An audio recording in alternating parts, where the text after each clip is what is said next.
Hey everybody, Peter Zeihan coming to you from windy Fort Lauderdale.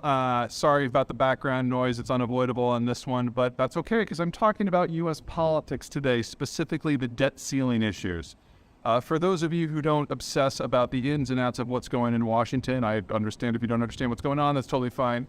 The very short version is since the United States runs a significant budget deficit that requires approval from Congress to raise the funds that are necessary to run the government.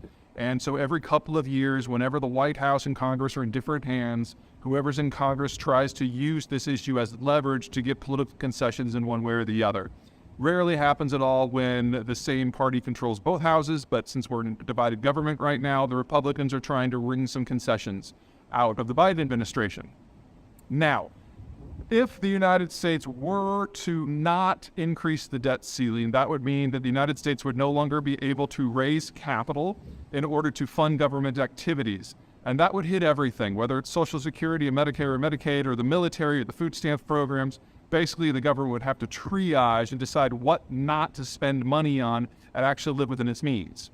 Now, there is no one that I know who has two brain cells to rub together in Washington who thinks that a default on U.S. debt or a collapse of the U.S. government functioning would be a good idea. So usually this is just used for political theater and in order to generate a pretext for getting some concessions, and both parties have played that game. The reason that this has gotten a lot closer to the wire with us now within a month of the United States actually defaulting or entering into budgetary crunch is because our political system has shifted significantly. Now, for those of you who have been following me for a while, you know that I'm of the belief that we're going through a political transition that we go through every once in every generation or two. And when that happens, the factions that make up the parties move around. They jump ship, and maybe they become swing voters, maybe they switch sides. And while that's going on, everything is remarkably fluid and very angry, and social media certainly hasn't helped.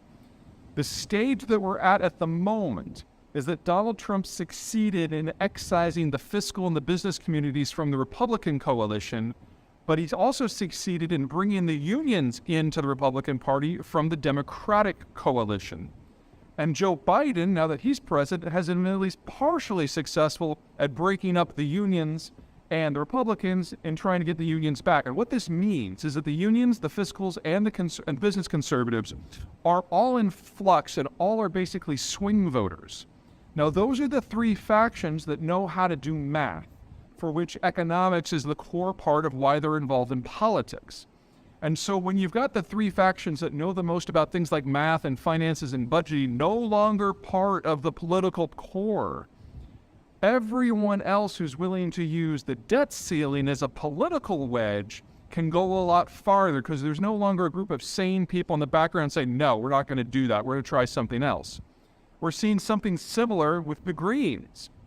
Because we don't have unions, fiscals, or business voters represented in Washington at really any level, the Greens are able to impress their view of economics on a lot of policies. And so we're getting a few things that maybe don't hold up to normal fiscal rules. I still don't think we're going to be facing a default.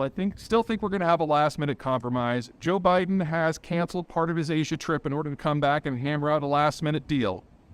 But this is probably going to go down to the wire, and that's simply because our political system is too much in flux. So hopefully that brings a little bit of context, a little bit of detail into what has become an unnecessarily problematic development. And I hope cooler heads will prevail in the long run. All right, that's it for me. You guys take care.